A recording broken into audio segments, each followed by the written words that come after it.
each company has its own codes. So it may take dozens of code combinations to get the computer to give me the bank records. Well, yeah, but you could do it, baby. Come on, sit down. What does that mean? I'm just identifying myself to the computer. It's called logging in. Welcome to Compromising Positions, and welcome to our season finale. And as has become customary, we do things a little bit differently on our season end. And back by popular demand, we have Simon Painter. Welcome back to the show, Simon. Hi, kids. So, Simon, what have you been up to since we last spoke? Let me see. Well, I've had a few things going on. I've got a new job. I'm no longer working for Muller Dairies, and I can report that I never did get the free yogurt I was promised. And I'm not at all bitter about that. I was going to say, was that a sort of determining factor? You know, should that be on the exit interview? Possibly. I'll pass that in my feedback to the company when I speak to them again. I am now working for a lovely company called Talos 360, which are based in Warrington, which I think is not a million more miles away from where you folks are. It's not that hard to get to from here. What did Talos do? They make software for recruiters to use. So there's a good chance most of us have ended up in a Talos database in the UK at some point. Well, in keeping with the show, so long as it's nice and safe and secure, that's okay. I'm sure I can neither confirm nor deny anything or something. I've only been here a couple of weeks. I don't know. And I've just recently got back from NDC Porto, which was very nice indeed.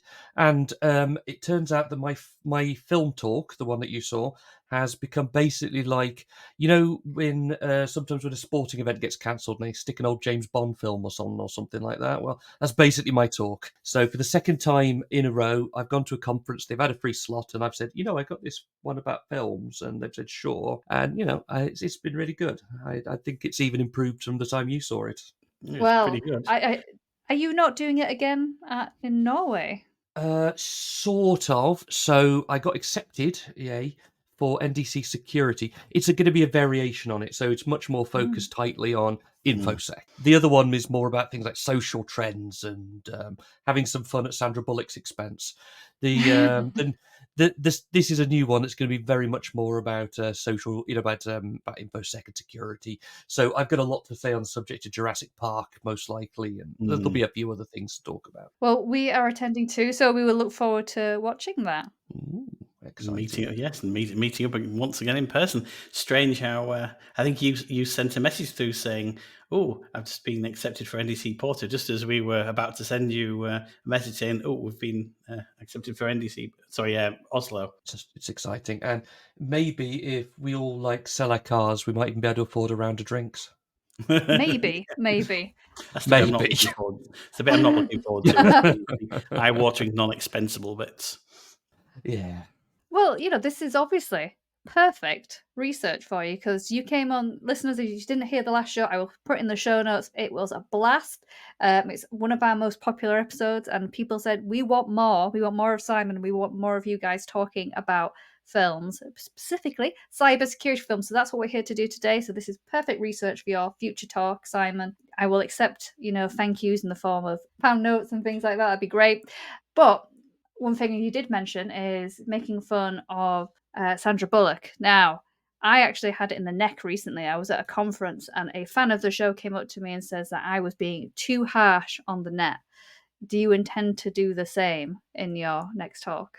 What, make fun of the net? I mean, it's very hard not to. I kind of like that film. It has a charming quality to it. It's a bit like a kid who's trying to pretend they know what grown-ups are like when they go to work.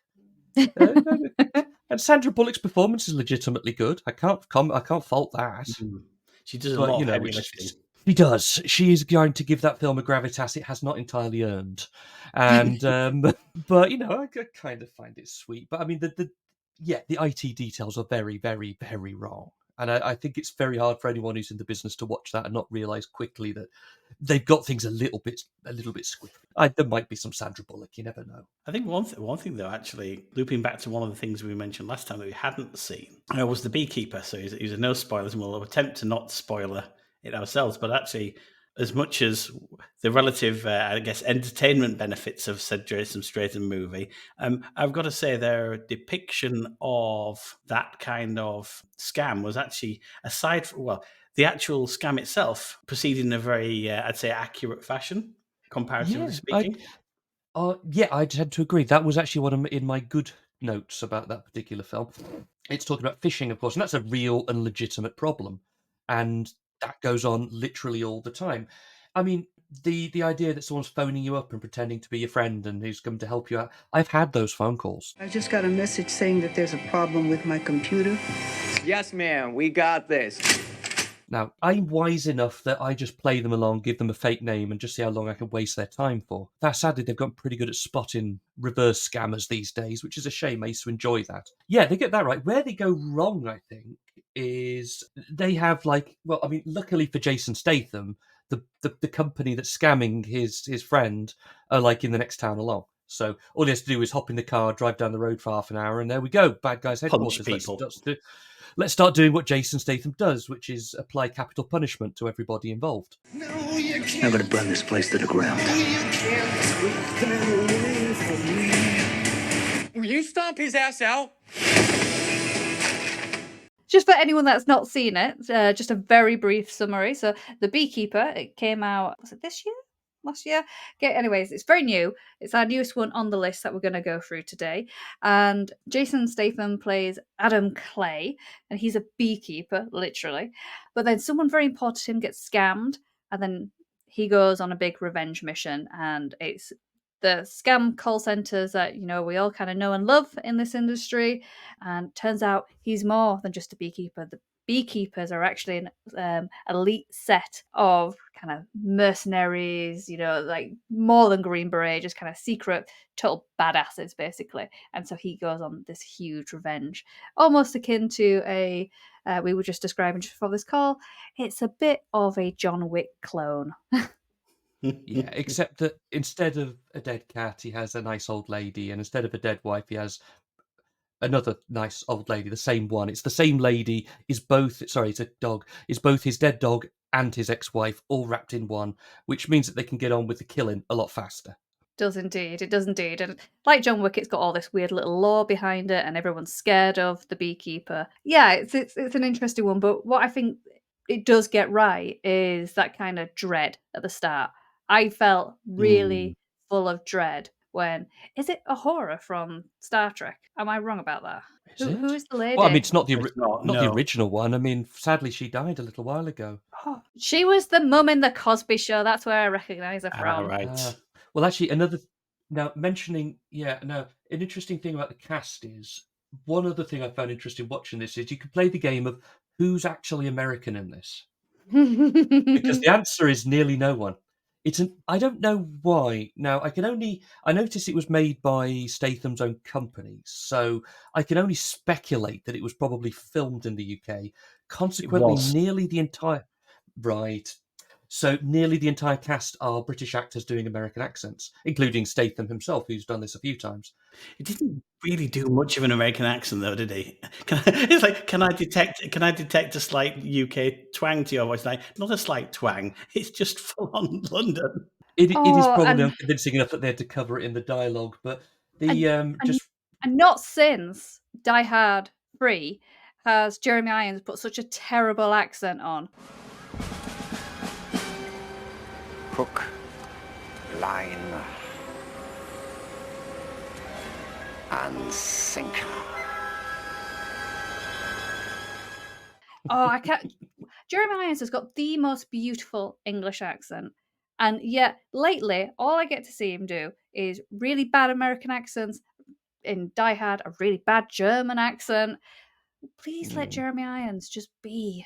I want to campaign for this. That accent he had in The Beekeeper was terrible. It was bad. Although, be careful what you wish for, because I went to the cinema in the year 2000 to watch the Dungeons and Dragons movie. Oh, no. The original one. Not the new good one, the original one. I paid money for this. That is not a good film. And Jeremy Irons in that film is grabbing the scenery with both hands and chomping on it. Like somebody needs to pay a tax bill, I think. Yeah, I wonder where they came up with the idea of who'd thought let's make this not just a metaphor for beekeeping, but actually make them beekeepers. Like, what would be the British equivalent, like the secret order of cheesemakers who go around rubbing out people who are destabilizing society? It's an odd metaphor as well, because the whole concept of the beekeeper is that the society is the hive, but every now and then there's a threat so terrible that basically we've got to have this ultra trained marine who's so kick ass that even the normal marines are just wimps next to this guy, has to come in and basically, like, the whole idea of the hive is it's like a collective, everyone's working towards the same common goal. But then there's this guy who's a total rogue who comes in and just does whatever he likes. If he doesn't think the queen's up to snuff, then he just comes in and kills her. It's an odd mix of metaphors, and it does feel an awful lot like 2 hours of Angry Man Shouts at Cloud, because the whole film seems to be angry about everything about modern society and social media and blah blah blah. It's a very angry old man film. It does. I did like the idea, though. I think that one of the warning, partial spoiler here, the idea that the software they're using to do all of the data collection and scraping and targeting of people was actually a government piece of software that was effectively leaked and repurposed.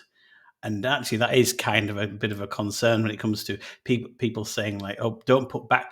People saying, oh, there should be backdoors in all encryption just in case law enforcement needs to get in. Well, if there's a backdoor for them, there's a backdoor for everybody, I'm afraid. That's true. Although, one slight inaccuracy, though, when we get into that area is, again, as I kind of mentioned before, like, luckily all the places that the beekeeper needs to go are just down the road, and it's a quick little ride around.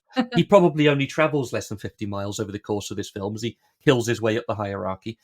But in reality, so far as I'm aware, real fishers are often based in other countries. I mean, it's typically countries with fairly loose laws when it comes to this sort of thing. So there's a very short list of countries that they might be based in. Well, that's what made it interesting was they do set it in the United States. So these sort of scammy call centers are in the United States. So you just think, you guys that are hackers, you'd probably be able to get, maybe not in this economy, but probably get decent security jobs, legitimate security jobs, doing things. You don't have to go down this life of crime. But if we're going to talk about the tech in this movie, so you mentioned, Jeff, that kind of what they were repurposing government software for ill use.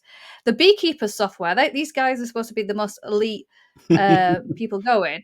Their software was green screen monitors and dot matrix printers. That's what they were using. That was pretty cool, actually. I kind of like that. But I mean, it's totally wrong, but I liked it. I thought it was neat. But I also like the idea that they've as is common with a lot of these sorts of films, the room where we're doing all the scamming has got all this sort of mood lighting and flashing effects, and the guy's there with a flashy suit and a microphone like it's this big grandstanding event. It was probably one of the coolest offices I've ever seen. It was like, I think everybody imagined what Google offices are like when they started talking about that. The meme of, like, oh, putting a helter-skelter in your office in place of office culture came in place. It felt like this is the world's coolest office. They'd need to be bringing, like, tens of millions of dollars a month just to afford this bloody place with its 500-foot LED television walls. I've never worked in an office of that caliber. No. And I suspect if any of us could actually have a look inside a real fishing place where they do this, I bet we'd all be shocked by how very not like that it is. Some people do hijack the CCTVs and the webcams of the people, and it's predictably like an office that you'd get in the middle of, maybe like if you opened up an office in Wakefield in a 1970s office that had just been refurbed, maybe with a grey carpet and some beige partition walls and some kind of Formica laminate desks, and just the predictably beige. Yeah, I mean, these guys are kind of crooks, and they're making their money by not getting noticed by the law and probably not paying as little to their employees as they possibly can because they just want a load of money, please. Yeah, I mean, I'm not working in the offices that are in the Beekeeper though, because it looks like a nightmare. Like, if you have any kind of issues with flashing lights or anything, it just looked too much like a discotheque. It was awful, and I couldn't work out like how each office had its own personality as well. I was just like, it just was weird little details it went into. But what I did like how it was referred to was the whole scam was referred to as the Metaverse Meth Lab, which I thought was quite nice. Yeah, that's pretty good. That's almost as good as that line in Doctor Who where they refer to a thing as a megabyte modem. I mean, what the hell even is that? But Yeah, I suspect it's probably the same set that they've just redressed about 3 times over the course of the film.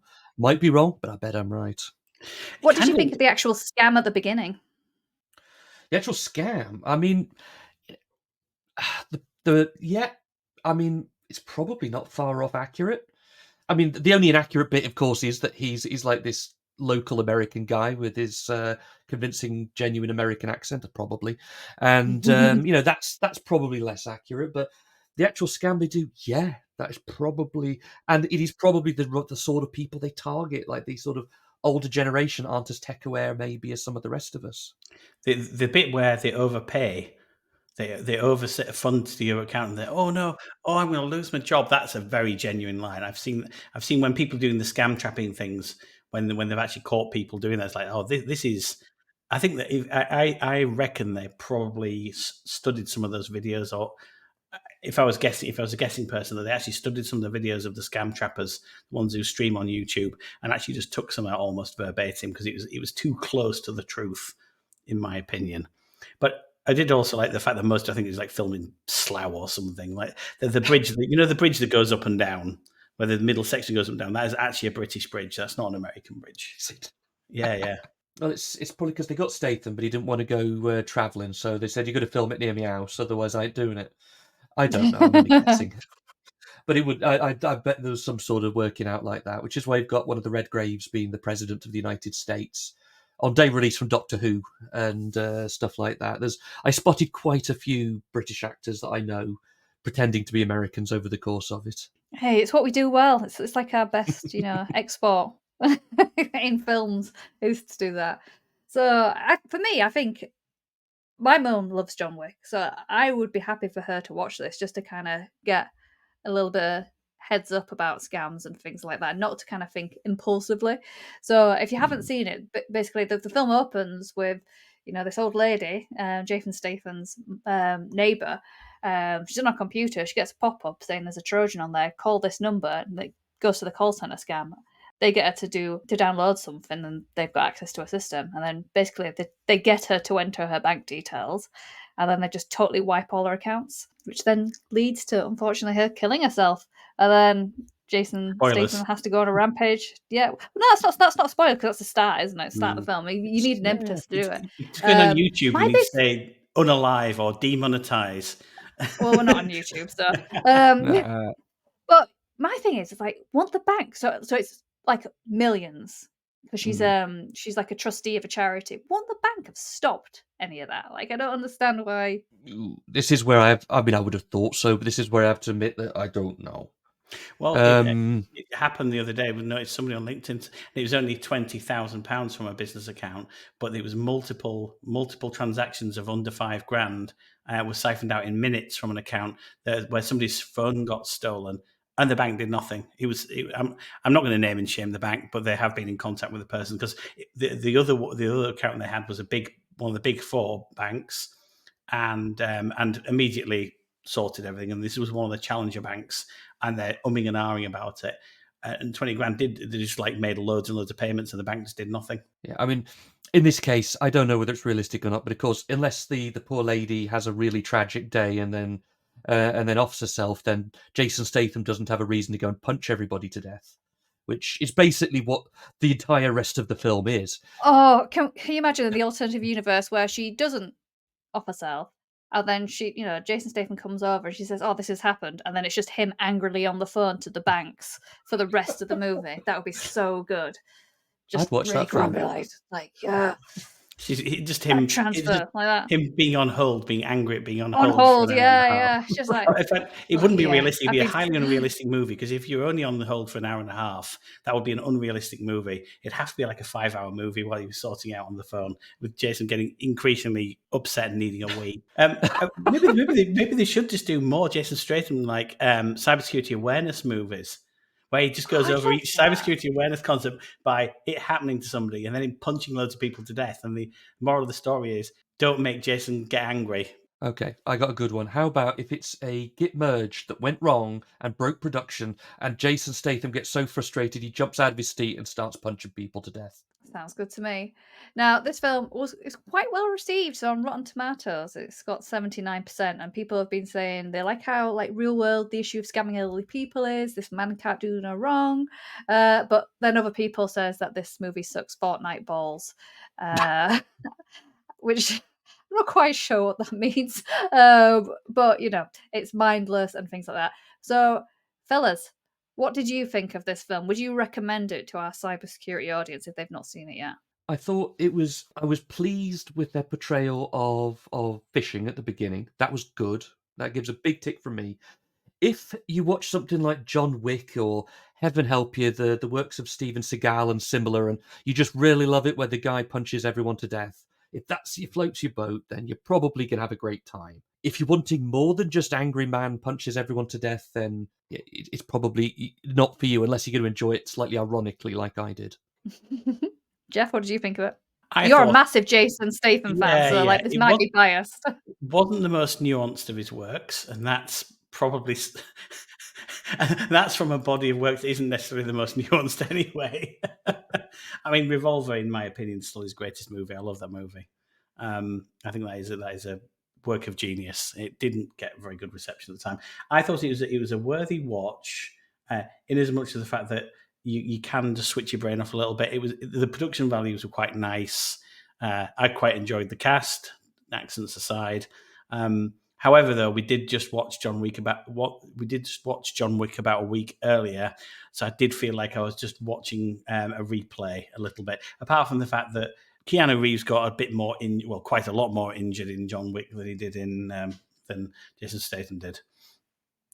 Yeah, Jason Statham seems to have caught the same thing that Steven Seagal is, that he could punch everyone else, but no one's allowed to punch him back.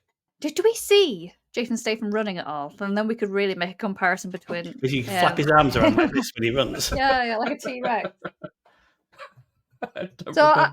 My take on the film is, if you've not seen it, I would recommend it. If you like John Wick, I would definitely recommend watching it with your folks as well, if you want a little bit of mindless fun, because I do think like the message of the opening scene actually about that hack was done really well, and I thought it was quite nerve-wracking, and I think it's definitely worth a watch for that.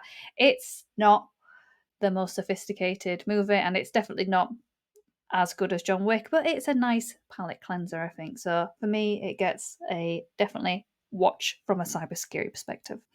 Where should we move to next, do you think? Well, maybe we go back in time to keep rolling backwards. So the next movie we watched in terms of reverse chronological order is, and I hasten to say this because I think I might have got this movie mixed up with a film that actually was better received, and that film was Moneyball.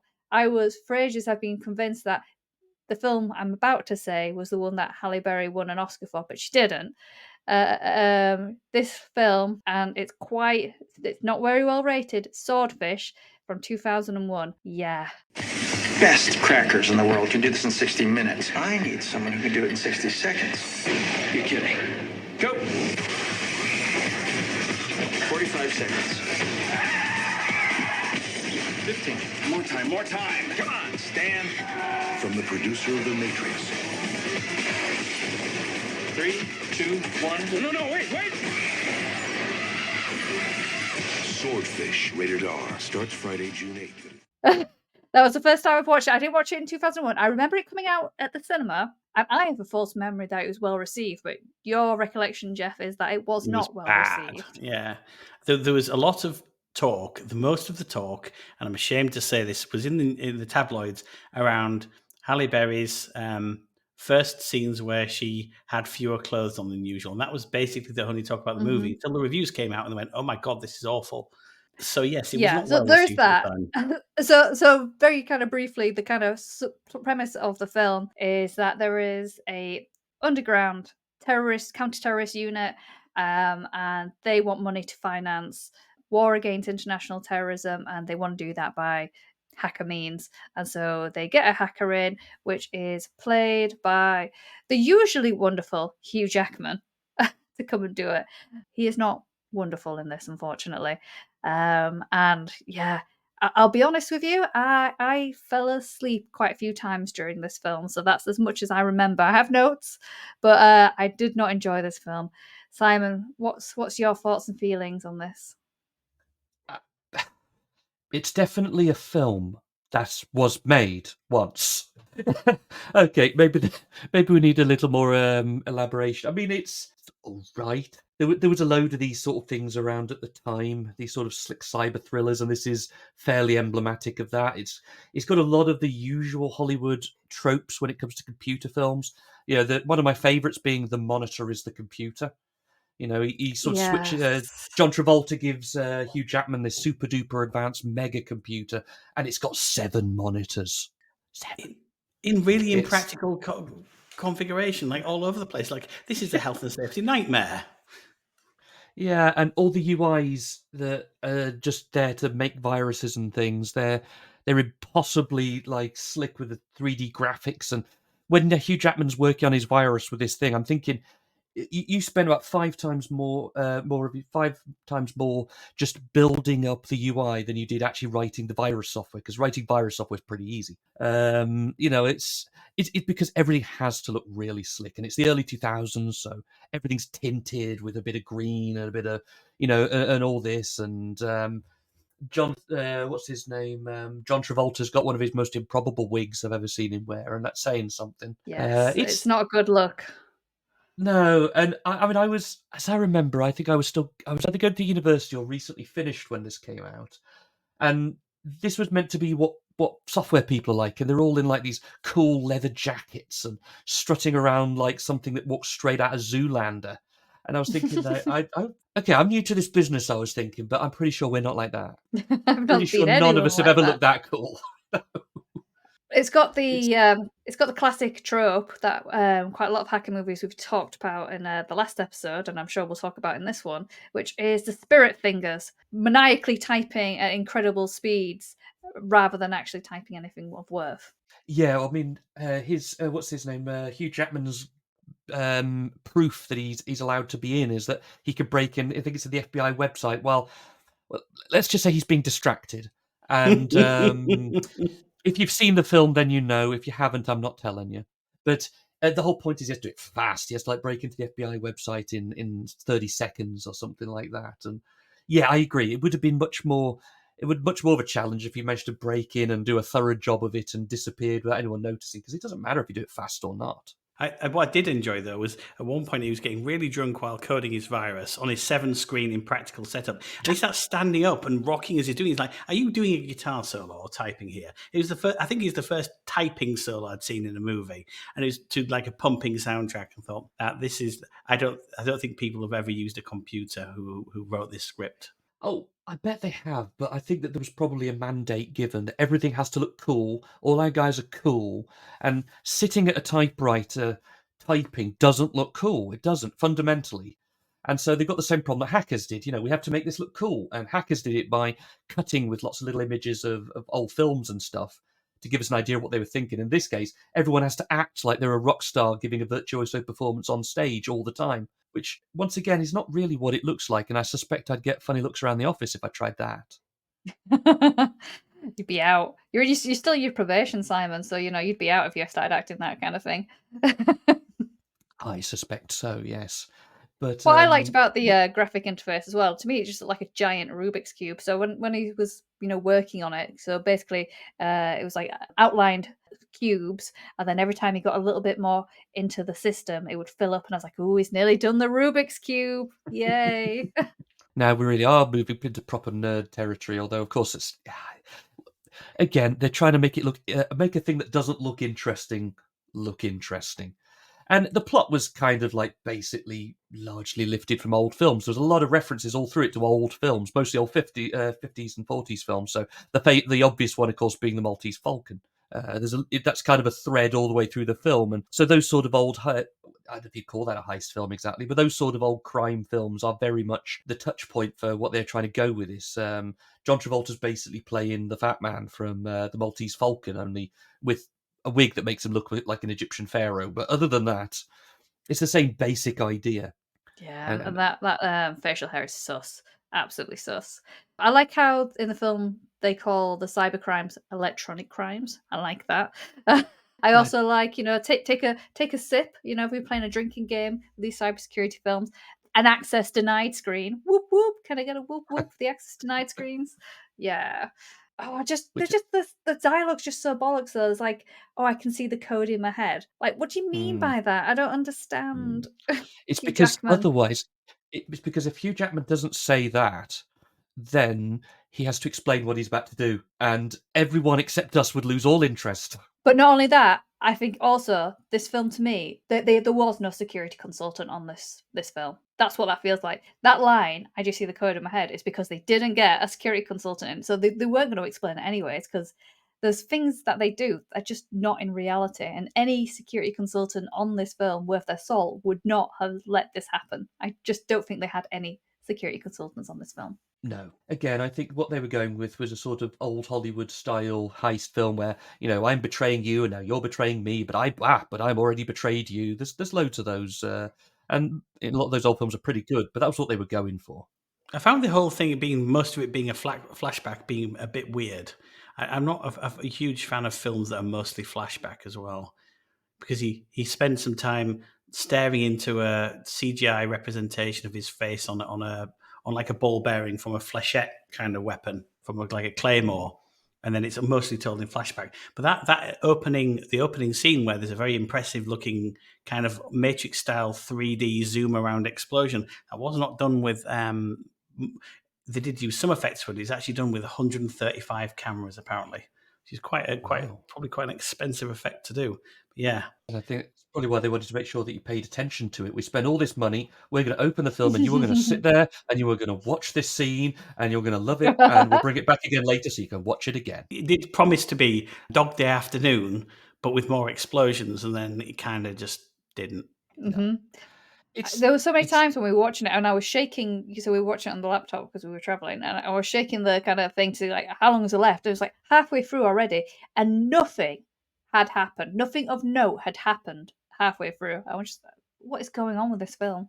They've tried very hard as well to try and make sure that we know that there's absolutely no moral ambiguity going on, because Hugh Jackman's a hacker, but of course we have to make sure that he's got this whole backstory where he has a moral reason for doing what he's doing, where he's got this daughter that might be taken away, which is terrible, but also the mum is a horrible person, which means that definitely horrible things will happen to the daughter unless Hugh Jackman steps in. He's not just an angry ex-husband who wants custody. She's also a horrible person. And so, there's this whole chain of things that all have to line up just right so that we all say, oh yeah, Hugh Jackman's a totally nice guy and he's just trying to do good stuff for everyone, which is why he's got to go and hack into the FBI website now. It's a bit of a stretch. Why not just make him a crook? I mean, Ocean's 11 did that stuff just fine. Everyone's a crook and it's fine.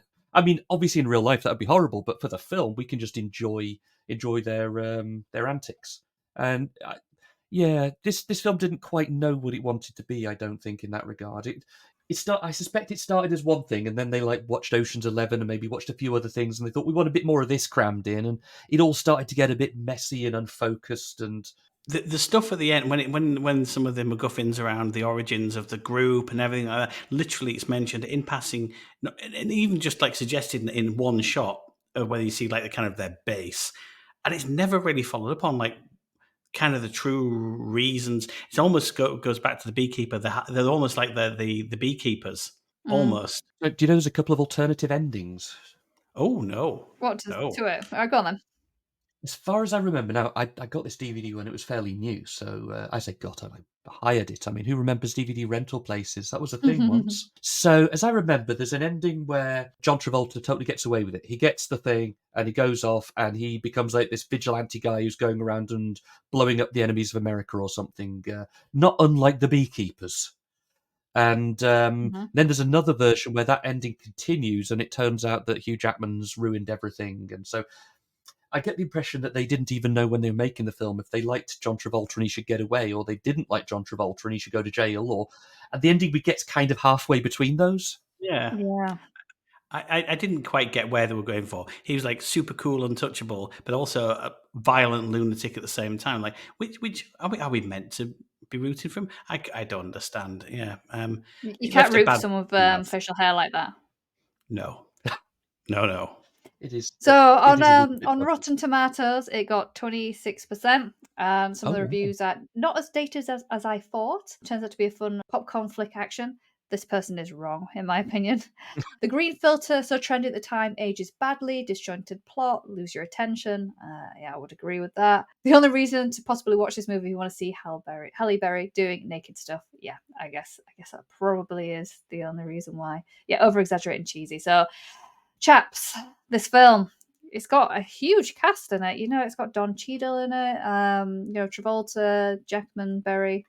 All gone on to do very great things, and even at the time did great things. So, what's our thoughts and opinions? If you were a cybersecurity professional, should you watch this film? Oh no! I mean, it's an interest. I mentioned it in my talk because it's an interesting indication of where computer films were at that age. But is it actually a good film? No, it's a terrible film, and it's in no way even slightly accurate to what real InfoSec is like. And it has got a great cast, and it squanders every single one of them, except John Travolta is probably about as good as he ever going to get. I mean, he's not that much of a great actor in the first place. Oh, well, I mean, maybe Face Off notwithstanding, and him not being able to act That's actually fair. helps with that. Yes, it's a 2 thumbs down for me, I'm afraid. With all of that money, all of that, the technical stuff they were doing with the cameras, all of that cast, they could have done something else. Anything else, almost anything else would have been better. I think it was a particularly poor attempt, I'm afraid. Mm-hmm. Yeah, I fell asleep a few times during it, so I do not recommend this film. I used to write for a little fanzine about horror films, and one thing I used to say is, I watch bad movies so you don't have to. In this case, listeners, I'm doing you a solid here. If you've not seen it, do not bother watching it. Unless you really like terrible films, in which case go for it. I don't even think but have a few drinks first. I don't even think in terms of the bastions of terrible movies that it's good enough for a terrible movie. I think it's just genuinely dull. Yeah, that's fair. And, in the vein of sort of Wayne's World, which I believe came out at the same time as this film, so let's go back in time, 1995. We touched upon a film that this person has been in earlier in this discussion, and that film was The Matrix. And so, of course, we do have to talk about Keanu Reeves in Jonny Mnemonic. The year is 2021. It is no longer safe to transmit information. Phones, computers, and satellites are all vulnerable, but there is a solution. Your storage capacity? I can carry nearly 80 gigs of data in my head. Input the data into the brain of a human courier, like Jonny Mnemonic. Hit me. How do you fit all that in your head anyway? So, I love this Jonny Mnemonic. There you go. So That's my reviewer. For those who have not seen it, plotline, it is 2021, so you're in for a good ride there already. So the whole world is connected by the gigantic internet, and almost half the population is suffering from a condition called nerve attenuation syndrome, or NAS. And Jonny has a implant in his memory, in his brain. It's a memory chip, and the way it works is that you can now transfer data over your brain cells and things like that. It's a very weird kind of cyberpunk movie. Yeah, thoughts? I think he was an interesting one because they were just using him as a human USB stick. And his acting, I think, was about on the par with a human USB stick. He hadn't quite found his groove. However, I mean, it's based, just for background, it's based on a William Gibson script or novel, I think. But then loosely. I thought, and for people who don't know what the significance of that is. So yeah, William Gibson, I think with Neuromancer, I can't remember the first when that was first published, was the first cyberpunk book. At that point, I remember one of the lines, they're talking about somebody having their memory upgraded to 1 megabyte of RAM because that seemed like an impossible amount. And in that movie, and in Jonny Mnemonic, it talks about upgrading his RAM, his own human memory to 64 gigabytes of RAM. He's like, oh my God, you can't overload that. Apparently, the nearest calculation we can get for actual human memory is 2.5 petabytes. So sort of millions of times more than Keanu was shipping. But I don't think they knew that at the time. What are your thoughts, Simon? I really like this film. Now, I mean, the whole idea of popping digital information into your brain and expecting that to work is total nonsense. But I am prepared to just like, when I watch a sci-fi film, it allowed a few conceits, and that's like, okay, here's our conceits. We're parking them up the front. There we go. That's our conceits. Everything else has to be just fine. And I think if we accept the conceit of somehow biological data can, your biological brain can hold binary data, and it's not going to cause you to have far worse problems than we see poor old Johnny have in this film, then it's pretty good. I mean, the look of the thing is great. It looks fantastic. And Keanu's doing what Keanu does. And I think he's fine for the part. The character is actually meant to be somewhat withdrawn and disinterested in social. Maybe they put that in because they got Keanu. I don't know. But, it suits the part fine. And he did a bit of acting here and there. Johnny's not meant to be an entirely likable character. So, there's a bit where he has a meltdown because he just wants room service, and I quite enjoyed that bit. I did. I love that bit. It's great. I think we've discussed before that there is a lost, longer edit of this film, and I think the whole point was meant to be there's meant to be a whole strand of satire and comedy running through this film, and that's somewhat lost in the version that we have, but it's still there to a degree. And I like that. And it is an archetypical cyberpunk in many ways. This is probably the most archetypical cyberpunk in terms of the plot that it follows. They are out to do terrible things to you, and they're going to treat you like, lab rats and experiment on you because they do that sort of thing. And this is very much right down that line. It's probably as pure a cyberpunk film as has ever existed. Apparently, it was other bit of trivia is it's meant to be in black and white, but they couldn't persuade the sign off of the budget in a black and white movie at that time. So they actually then, I think they might have found some of the extra footage, because apparently William Gibson said that the longer version was closer to his vision of what it would be, and they actually did then desaturate it and remaster it in black and white and regrade it as black and white, and showed it a few big showings over in the US, and apparently people really enjoyed that version. Made it even more of a techno noir of a movie.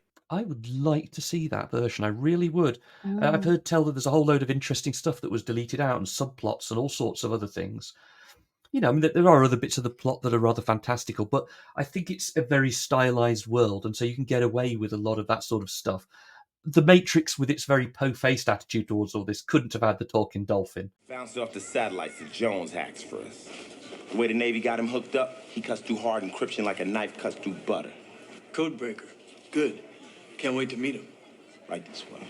Jones.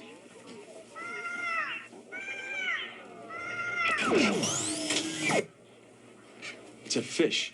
But I think that Jonny Mnemonic has already established a tone where the talking dolphin is fine. Yes.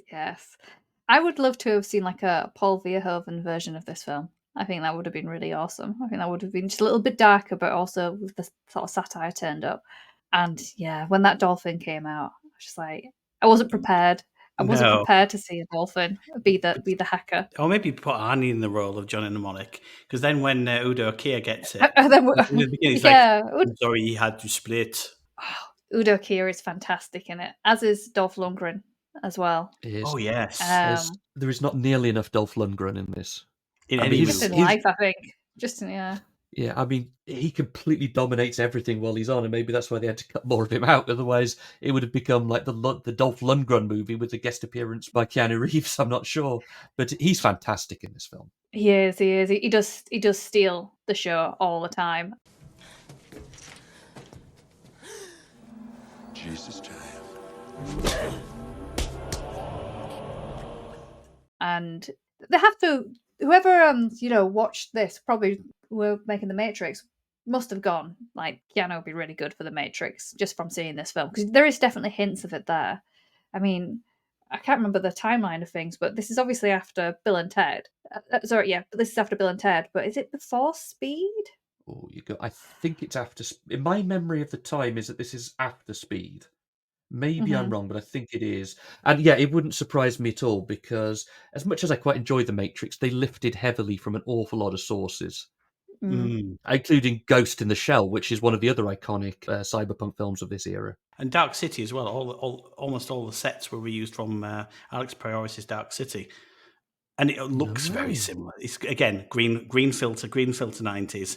You can see that all the, I admire their ambition in putting together something that became quite a cultural zeitgeist of a movie. There's nothing new under the sun in it, really.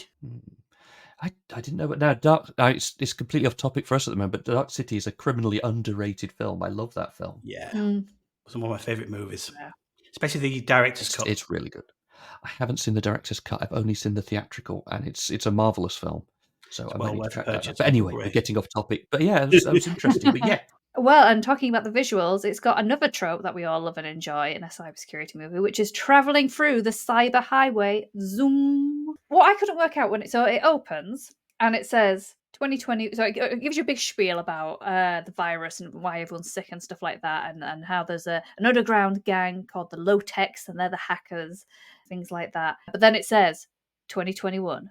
The internet, and you just think, what? So are we in the internet right now, or it kind of just looks like a hotel? So that bit was very confusing. I couldn't tell. Did that mean we were in it? Is this like a bit of a metaverse kind of thing going on? It was very confusing. But yeah, and then he eventually travels through the cyber highway to kind of find things. So I love a bit of cyber highway. With all obviously with the graphics that you come to love and expect from a movie such as that. And it says, "Pass me the iPhone." He does say, "Pass me the iPhone." He predicted it. And there's some lovely 90s-tastic CGI in it. Oh, yeah. Absolutely. Now, I do want to address something. So he's basically a mule. He's a data mule, and that data goes in his head, right? Does he soil himself every single time he does this? Because it looks incredibly painful. Well, that's just what his acting looks like. Because he sat there, he's having it all implanted, and then the first thing he says when he wakes up from having this data transferred into him is, "Where's the bathroom?" So I'm guessing, and he does this throughout the movie. There's many times where it looks like he has pooed himself, and I just want to say that I just don't think this is the job I want. If this is the future, I don't want to be a data mule. It means I have to constantly shit my pants. Wow. Okay, I'm not going to be able to watch this film the same way again. Curse you. I thought he just needed to go and wash it. I just thought he needed to go wash his face, and of course he has a little nosebleed every time he does it or something. I thought he just wanted to wipe his face up, and he kept touching his belly. Touching his belly, and having gone through a bit of pain recently, a bit of illness myself. That belly touch, I was just like, I know that belly touch. That belly touch means that's it. What I'm saying is Keanu Reeves stinks in that film. It's a little hard to tell because I'm not sure that Keanu Reeves so much makes acting choices as he does his best. So there's it's probably no choice being made on that. They're saying they probably just said, "Keanu, now look like something's happening to you," and he was doing his best job he could. So I don't know, and I wouldn't like to try and hazard a guess. It's just an interesting choice stylistically. I just thought it was interesting, and it brings a whole new meaning to the word data dump. That's all I'm gonna say. Oh. Now, I can't remember. Don't they say how much data it is he can store in his noggin at one point? It's like less than an MP3 or something. Yeah, it's like 64 gigabytes or something like that because he boosts. Oh, so it's more. It's not a lot.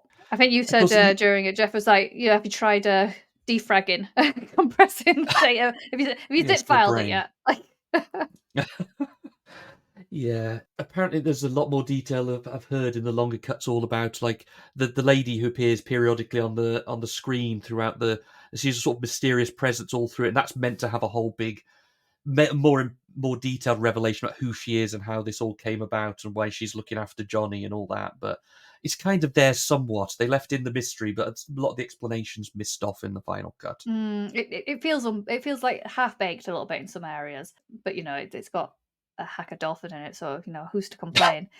But one thing I really enjoyed as well is another trope, is that when we touched upon it again earlier, is that if you're a hacker, you don't look like what me and you imagine what hackers look like, which is just us in t-shirts. But they had face paint on because obviously it's the future and nobody looks just normal in it, so that was nice and interesting. It's definitely very 90s-tastic again. Everyone has to look kind of grungy and like they've just walked out of a skateboard park or something like that. Well, I swear to God, at one point he is wearing Nintendo Power Gloves. Seriously? Oh wow! I need to watch this now. I need to watch this again. That's fantastic. And my other notes was they're still using fax in the future, so 2021 still using faxes. That's not out of keeping in some ways because Cyberpunk is a weird mix of. Yeah. No, I mean Cyberpunk I've always thought was a weird mix of this is super futuristic but also super retrograde in terms of its I mean look at Blade Runner, which was meant to be, I know we've passed the date that's set in now, but it's meant to be the sort of vaguely medium term future, but also most of the tech looks really old and really old style. Yeah. And that's a choice. That's not because the film's old. They chose that. They wanted to do the weird mix of old and super futuristic. And I think Jonny Mnemonic in many ways is going for the same thing. So I think it's actually kind of in keeping that fax machines are still in use in this futuristic world. Well, the hacker layer is like double, and it's called Heaven. The hacker layer is double of the Ministry of Information. It just looks exactly the same. Nice. So what did we? So well, let me go to the Rotten Tomatoes. So Rotten Tomatoes rate Jonny Mnemonic as a 20%. So people hate this movie more than Swordfish. And some of the reviews are, so it's pretty scathing. So reviews, one of the worst movies I've ever seen, and I've seen Forever Young. So you know what I'm talking about. So I have seen Forever Young. I understand where you're getting at there, but I would say that this is better than Forever Young. Yeah. Obviously, Gibson's ideas simmering within the movie are extremely interesting. I do like the movie's aesthetic. However, the exposition is horrendously handled. So, yeah. Not many people have very nice things to say about this, but what do you guys think of it? Go on, you go first, Jeff, this time. So I actually quite enjoyed it more than I thought it was going to. I think it's more interesting than I thought it was going to be. I think the trailer didn't quite give it enough oomph. I thought it was, you have to be realistic with the CGI effects of the time and the internet effects of the time, and certainly towards the end. I think the ending CGI just kind of knocked a couple of marks down for me. I overall really enjoyed it, though. The cast was incredible. I mean, Henry Rollins popping up with a reasonably meaty part. Takashi Kitano, who's a very famous Japanese director and actor, who pops up as the Yakuza boss. It's got a great cast, and is it Ice Cube as well? Yeah, it's got all the cast. I really enjoyed it. That was my thoughts on it. Yeah, I basically agree. I love this film. I mean, it's not perfect. And like I said, you have to kind of accept a few rather unlikely things as a given, but that's fine. Visually, looks amazing. As you say, the cast is great. There's a lot of great ideas in it. I do feel like it needs maybe one more edit to just make it perfect, but it's still good enough that it's among the films I genuinely regard as really good in this business. I would agree. I think it's worth a watch. And for me, any film that has Dolph Lundgren saying it's Jesus time is double thumbs up from me. So I would recommend people watch this, take the time to do so. So yeah, I think it's a good one.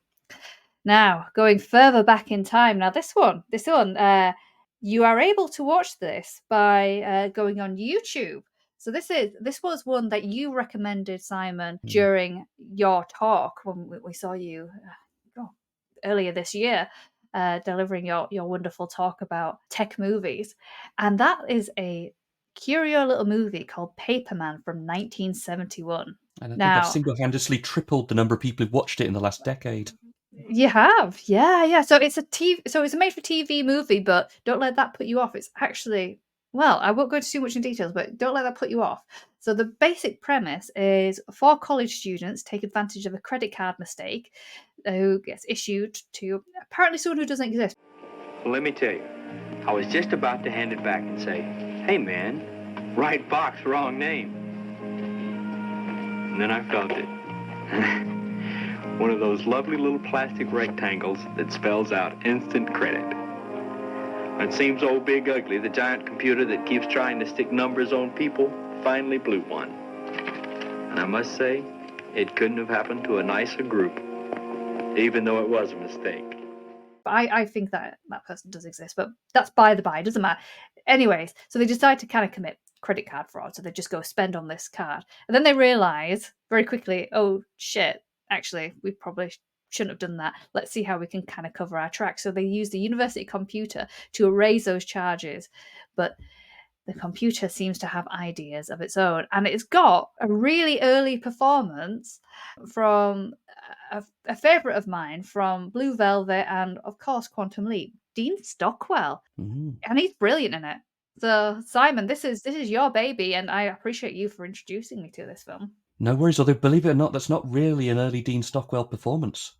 I'm just going by his young face because he's always looked old. My point is, he was a child actor. And if you want to watch some old 1950s, 60s films, you'll see little baby Dean Stockwell appearing as a lead as a child actor in various old films of that era. So Dean Stockwell had one heck. I mean, for me, yeah, he's Al in Quantum Leap, but Yeah. he had a very, very long career, and he's a very, very good. His performance in this film is excellent, as far as I could tell through the blurry VHS copy that is all we have. Because as far as I'm aware, this film disappeared without trace in the 1970s, and there's probably no plans whatsoever to ever release it on DVD because we three are probably the only people who've even heard of it. It's a Well, really hopefully. Super obscure. It did pop up in one of the. There's I can't remember what it was. It was a YouTube video where somebody was reviewing a particular genre, and they do mention it. And it said when I saw it, I think maybe I saw your talk first, and then literally about 2 weeks later, it popped up as being a really sort of one to watch if you're into the deep cuts of the genre. It's like, oh wow, that's really cool. And it definitely is a deep cut. And the basic premise of the film is it's around the idea that the virtual, the paper, it's not paper, it's electronic, but the electronic document world is more powerful than the real world. And that's very true. The real Henry Norman, who's alive and well, and living in the heart of the computer. Will the real Henry Norman please stand up? And I'm not sure that even necessarily was to that extent in the 1970s when this was made, but now it's definitely true.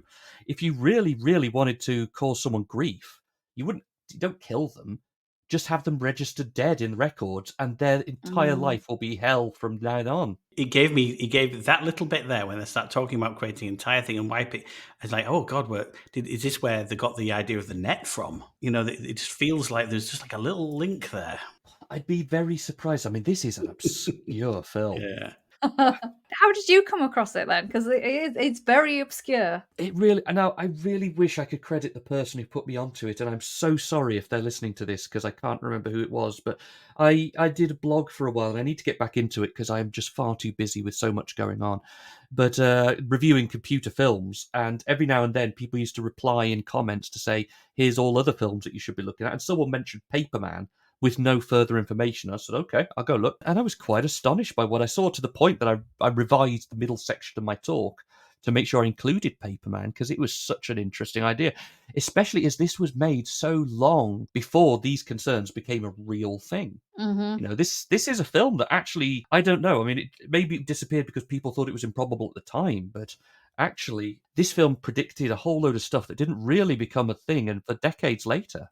So it's impressive, considering it was probably written in an afternoon and then chucked away. There's a couple of sort of, I guess, what people might nowadays think really odd, but I think were actually quite accurate at the time, where people are loaning the university's supercomputer to do stuff with. And that was actually a really big thing at the time. I remember, I think it's Warburton's.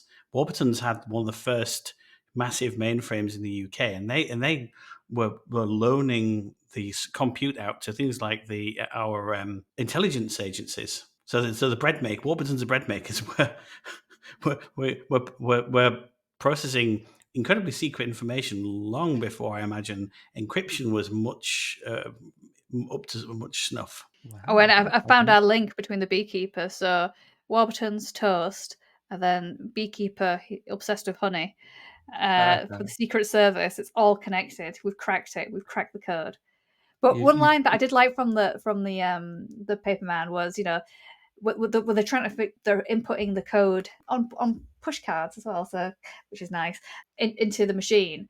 They say, "Oh, this should work because this is the biggest computer in the area," and I like that. Like this whole scheme should work because this is the biggest computer in the area. Because that's how it works. It's all about size. Nothing else really matters. There's also some really clever scripting in there, I think. Like they're talking about the chess program, and the chess program, when you think about, we're talking about being one step ahead, you know, if it's 2 steps ahead, then be in real trouble. Given that I'm not going to spoil the whole plot, but actually, like, oh, there's like some really interesting stuff going on there with the plot that was actually it was cleverer than I thought. And I didn't know which way it was going. To go Ghost in the Machine versus, you know, person doing bad things kind of direction. And it kept me guessing. It did, and I, like yourself, I genuinely didn't know where this was going. They leave enough clues both ways that it's not until the final revelation. And I think it's actually a good enough answer that I don't want to spoil it, because it's a legitimate great ending as well. I liked the big reveal when we find out what it's all about. There are even several different possible scenarios that are, it's heavily implied that Dean Stockwell's character has got mental instabilities, and so could it be him? Could he be hallucinating this, or could he be, and whether he is or he is not, these are all things that are left for you to ponder on over the course of the film. And yeah, it kept me gripped. I really enjoyed it. I was also intrigued at how the software guys are represented here, because this was one of the things I was tracking in my film history talk, and that's that Dean Stockwell's character, his eccentricity is that he always dresses really, really formally. He's always got a immaculate suit, and even though he's a student who's coming in to do his studenty things, he always looks like he's got a really important business job, and he's always incredibly formal, very serious. And that is in total contrast to the computer experts of the 80s, where the big cliche is that they all look like total slobs and wear jeans and a t-shirt, and everyone else is in a suit. Yeah, absolutely. I also liked that there was a linguist programming the computer, because she's trying to teach the computer how to speak. And I thought, like ChatGPT and stuff, that's actually a valid use case, is getting someone from a different discipline in to come and work with these computers. So I just thought it was just so incredibly clever and well put together. I was really surprised compared to, we would talk about Swordfish, which had an incredible budget and you can still get on DVD and things like that. This film, which is really obscure, really hard to get, is 100 times better. Is actually a really good film, and I think is actually, if they said either re-release it or remake it, it'd be well worth doing so. I'd be up for that, and I think you wouldn't even necessarily need to change the plot a great deal to make it work. I mean, the computer's got to be a bit more than punch card now, but the principle still works just fine. And Dean Stockwell's character, again, there's so much for a really good actor like Dean Stockwell to do with that character that it would be really watchable if they got themselves another good actor. So yeah, I would love to know who wrote it and what was going on with them. You'll probably never know. And this is probably so lost now in the obscurity of, but I mean, like, were they someone who was really engaged with computing and were thinking ahead and really planning all this out, or is this the one in a million shot in a sporting event where someone just accidentally did the impossible shot and it's luck? Did they forget they wrote it the moment they walked out the office door, having left the script behind them? I don't know. I don't know the answer to that question, and I would love to know. I hope it was all deliberate and planned and thoughtful, because if so, then this person needs more credit. And just worthwhile noting that as well, the version that's available on YouTube is actually it did have a very brief theatrical run. So it was a television movie, but it did have a very brief theatrical run, and the version on YouTube is the longer version. So that the version on TV was like 77 minutes. So what we've seen is the kind of longest available version. Oh wow, that's it. I didn't realise that. I mean, it's such a low quality copy. It's clearly recorded off the telly or something. I mean, and the budget was never great to begin with. I mean, it's practically filmed theatre, Oh yeah, definitely. It definitely has a theatre vibe to it, and it looks like it's filmed through gravy. Like, the annals of time have not done it well, but it's still really good. And that whole thing, I think you touched upon it in your talk about computer panic. Simon, I think in your talk you discussed how we go through periods through the decades of like loving computers, hating computers, loving computers, hating computers. I think this is definitely kind of the more sinister side of computers, but the way they play with it interesting without kind of going into spoilers. And there's some gory stuff in this. Like, you don't see any gore, but like there's bad things happen in this. It's not just a straight identity theft kind of situation, but going through it and figuring out, like, can we trust these machines? And someone at the end sort of says, pretty soon the computers are not going to need you, which is kind of very prophetic. Who started that thing? Oh, it's being activated by another computer somewhere. Data seeking. No, they're talking to one another. That's right. You know what I think? Pretty soon they're not going to need you. All they're going to need is another Henry Norman. It is, and you're right. This is probably a combination. This is probably the time when there was more knowledge of the computer spreading, but maybe not enough to know that the computers were coming and they were encroaching into daily life, but not enough to really understand fully what that really means under the surface beyond the panic. Similar in many ways to what we're getting now with AI. There's a level of panic in Hollywood right now about AI, about how it's going to kill us all. or whatever, and it's not. And it's not going to do anything like that. It's so this is part of that same thing, but done in such a thoughtful, clever way rather than a knee-jerk way that it's actually impressive. Really is. Now, there are no reviews, surprisingly, on Rotten Tomatoes for this, so therefore I can't tell you what people thought about it. It says might be some variety. No, it doesn't. I was wondering if there was any kind of reviews anywhere, so I just quickly Google, but no, I can't see any. But by the by, chaps, what did we think of Paperman, and should our listeners watch it? Yes, absolutely. In fact, why are you wasting time with this podcast? Go watch it now. I'm afraid that the opinions of our guests do not reflect the opinions of the podcast. At least finish the podcast first. Absolutely, I think it's a great little pot boiler of the time. You don't know which way it's going to go. It's clever enough. IMDb, it's rated pretty well actually as well, and it's, of course it's easy to get a hold of on YouTube. And in fact, that's the only place you're going to find it. True. Yeah. The only thing I would say is that if you absolutely need high quality picture and great graphics, you're probably going to struggle to get through this because it, like you say, it looks rough and it's a poor quality copy of a low budget production. But if like me, what's important is great writing and great performances, then you're in for a treat because it's amazing. Yeah. I highly, highly rate this. I think when I'm actually thinking about the movies we've already discussed, I would probably say this was my favourite one so far. So I think it's up there, and thank you so much for turning us on to that. It would not be something I would have looked up, that's for sure. But in terms of like cybersecurity chops, if it's worth it, I would definitely say so. Yeah, there's a lot of stuff about identity fraud in there that is still very relevant. Very interesting, still makes you think. I think you get a lot from this film, and Dean Stockwell is brilliant in it. He is. No, he's giving a phenomenal performance, and if all you've ever seen him do is Al in Quantum Leap, which is not a bad performance either, but you get to see a whole different side of his acting ability in this film. Yeah, he's brilliant. So, yep, I'll put a link in the show notes to the YouTube.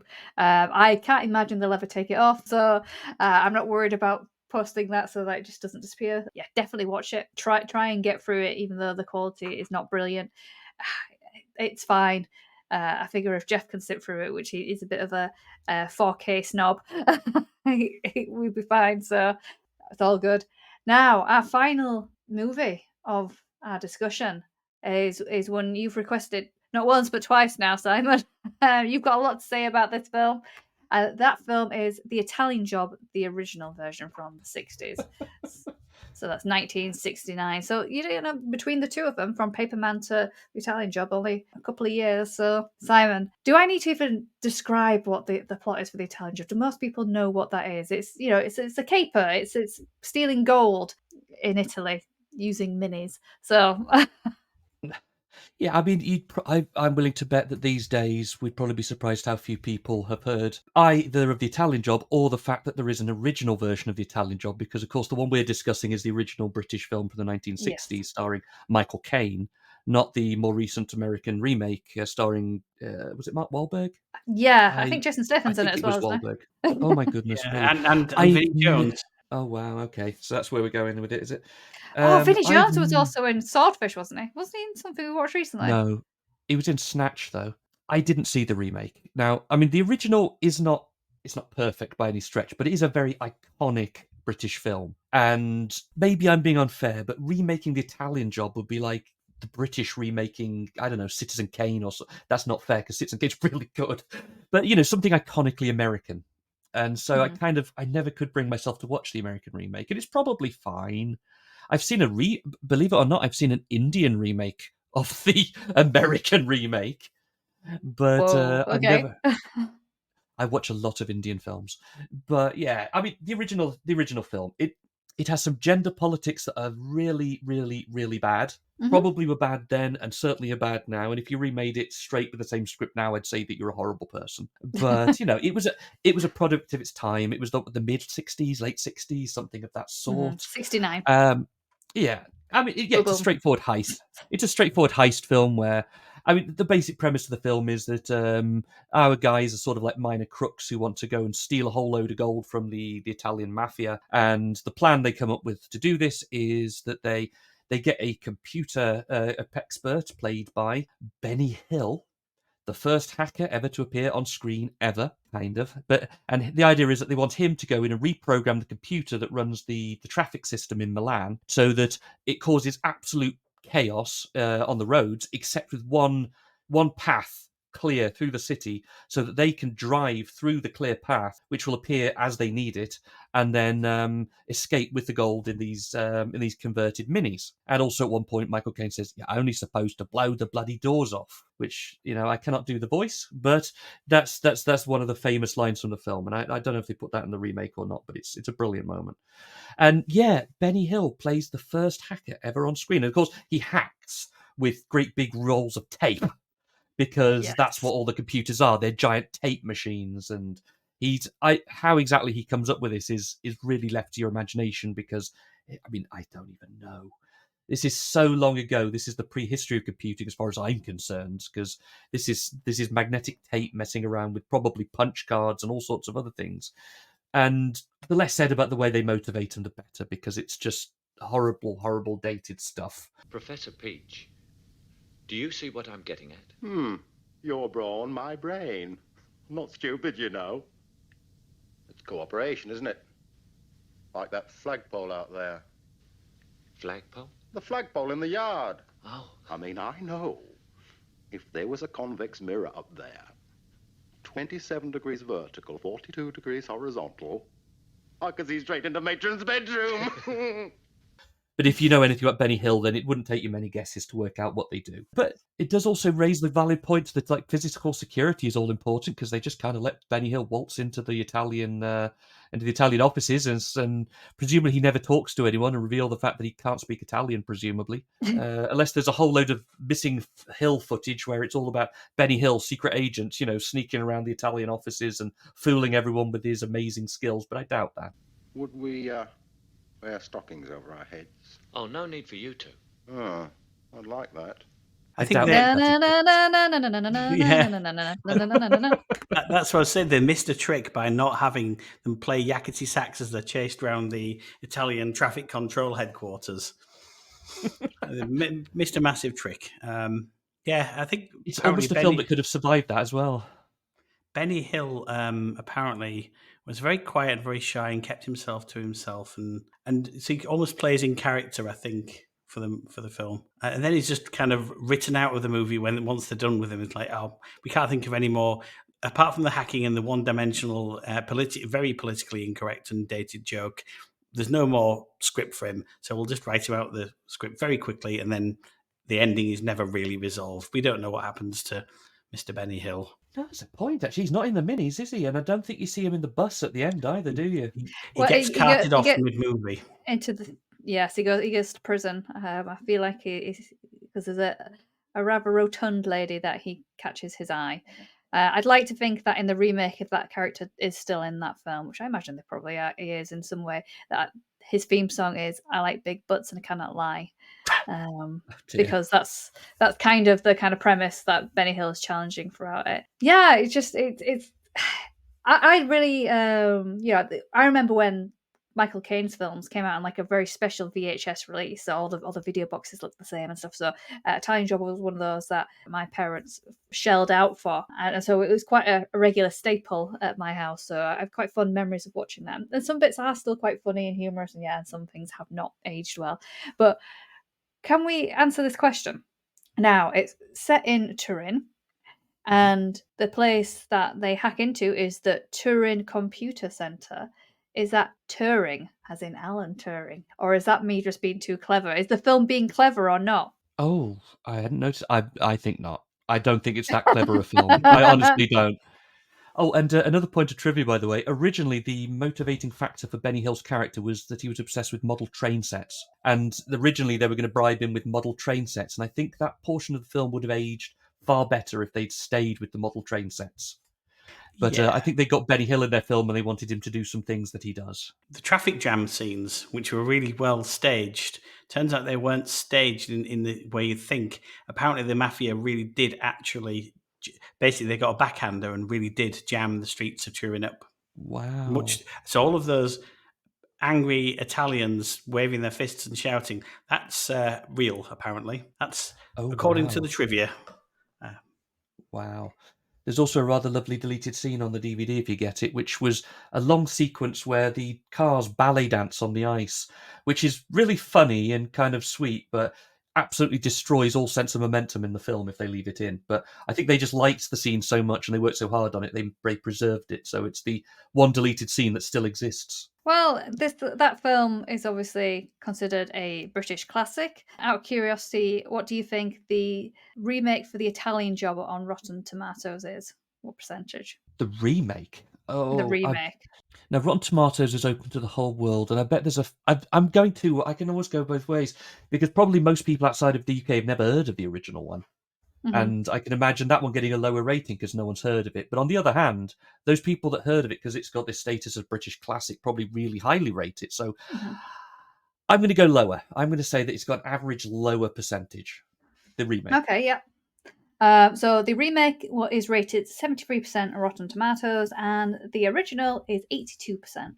So very well received in the grand scheme of things, and I believe the highest rated that we've discussed today. People just love this movie for the most part.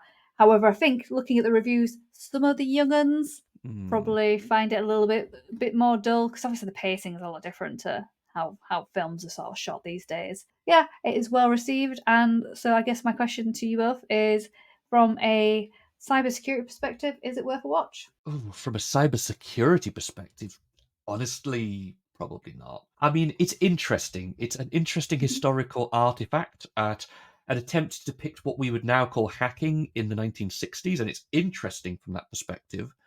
Is it actually saying anything real about cybersecurity? No. Maybe, if you see Benny Hill coming into your big important building, don't let Benny Hill in if you've got security stuff. And maybe, just have some ID cards and stuff so that you know who everybody is and that you can't just let someone wander in. But no, it's interesting from a historical perspective, but for cybersecurity, not really. The entire movie I just feel like he's a little too dated now. And I know people revere it so, but there are some things in Britain's past, I think like polio and asbestosis, are probably just best left in the past, frankly. Apart from Noel Coward. Noel Coward was fun in it. Apparently, I believe he was in it as a favour to the director or something like that. So yeah, I have a feeling it was one of his last performances as well. As an actual film, I mean, it's fun. It's fun. I mean, the gender politics are horribly dated, but it's the mid '60s, and it's almost a given it's going to have horrible gender politics. I think it's an enjoyable film, and I think that the actual heist scene is rather marvelous, and the chases with the minis and all that—that's brilliant. There's a rather iconic ending that I'm not going to spoil to anyone that hasn't seen it, but that's a great way to leave the film. So, Yeah. I probably enjoy it more than I don't. Although from a cybersecurity perspective, no, you're going to learn nothing. Yeah, it's a nice curio for the industry if you want to kind of look into that. And as you say, Simon, you posit that it's the first instance of a hacker on screen, keeping it nice and British as well, so I can respect that. But yeah, overall, it's a good film, in my opinion, to watch just in general. I really like Noel Coward in it. He's brilliant, the kind of British mob boss. But yeah, as a cybersecurity film, probably not. So that is our discussion for today, going through some key cybersecurity movies. So we've got some proper duds in there. But I would say overall, in my opinion, go watch Paperman. Oh yeah, and if you want a palate cleanser after that, then give Jonny Mnemonic a go, because it's not a bad film. Cool. Any more final thoughts? I think I need to watch a lot more of these now. You put me in the mood for it. There's still plenty more I've got opinions on, but maybe that's for another day. But I think there's probably still a whole load of buried gems like Paperman out there, because if I can find one obscure little gem like that, there must be a whole load more out there that are worth watching. And so I'm interested to see just how far I can take this and see what else there is. There must be a lot more to see. Well, there is, and I no doubt we'll probably get you back on again to discuss with some more. Listeners, if you like the cut of our jib with these movie episodes, do leave us a comment or a review. It really helps us know that we're hitting the right mark here. I know that people do enjoy these episodes, but hey, let other people know you enjoy these episodes, and the algorithm gods will share it, and other people will hear about it, and then you can all experience Paperman. That really does help, so please do so. But what remains to be seen is, thank you so much, Simon, again for your time. I've really enjoyed going through these films. Well, some films, maybe enjoy is a strong word, but enjoy the process. Enjoy the process and the discussion. Yeah. Anytime, folks. Awesome. Thank you.